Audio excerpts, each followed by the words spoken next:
Good morning. More than 80% of public school teachers in this country are white. Now, while the majority of students, though, are not. So some local teachers and the Seattle Times Education Lab are working together to try and change that. They're holding a town hall later this week to talk about how this gap is actually impacting our kids' education and what we can all do about it. It's all part of a project called Education So White. So this morning, joining us here on the couch, Kristen Leong, a former teacher who now serves as Town Hall Seattle's community programs curator. She'll be opening the town hall this Thursday. Good morning. Thanks for being here. Good morning. Thank you for having me. So tell us a little bit about some of the people who are going to be participating in this town hall. Oh, great. We have two 11th graders, or going into 11th grade, who will be our MCs for the evening. So it's great to have students that will be there. We have an incredible panel lined up, which will be moderated by Linda Shaw, who is the editor of the Ed Lab.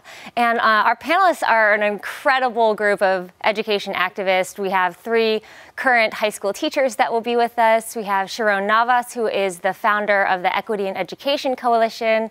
We have Joy Williamson-Lott, who is a professor at the University of Washington. So a really dynamic group of educators and leaders and activists. It's going to be an incredible night. We kind of just outlined as we were introducing you why this is such an important topic to tackle. I find it really interesting that we're talking about how it impacts everyone's education. Can you talk a little bit more about how this gap might impact kids in particular, all kids around the country? Sure, and not only the kids, the teachers as well. So I've been spending the last year through my project Roll Call asking students and teachers about how they are being impacted by these gaps, what it's like to live these numbers in the classroom every day. And I think the impact is different for everyone individually, but it's turning out to be very true that the impact is undeniable for teachers and students. And the gaps it's not just race, right? It's also gender, that almost 80% of our teachers are women. It's also sexual orientation. It's still really complicated for queer teachers to be out and be teachers. And meanwhile,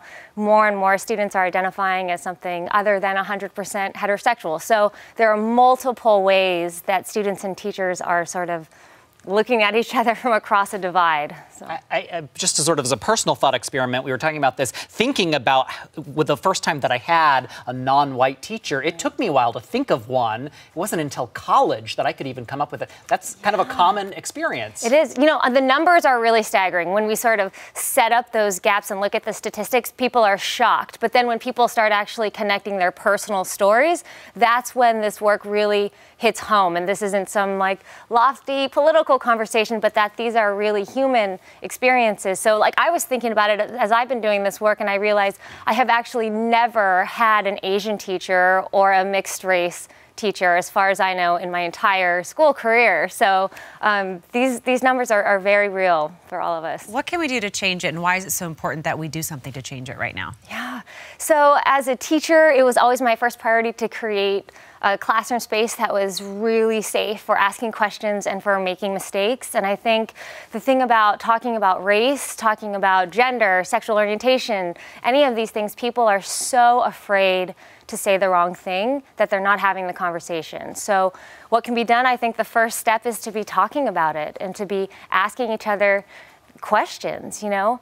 What are the ways that you are separated from your students or teachers, and does it matter? And what are the ways that you're connecting despite those divides? Kristen Leong, thank you for being here. The town hall Thursday, 7:30. Yes. So tickets are still available. And they're just $5. The best thing about town hall is that we want to make sure our programming is really accessible. Yeah. So $5, no one will be turned away for lack of funds. And actually, we have a resource fair. We're bringing together community organizations that are serving youth and that are having equity conversations. And our lobby is going to be filled with very amazing organizations starting at 6:30, including a photo booth. So it should be a great and very full event. Sounds amazing. Thank you so much. Thank you very much.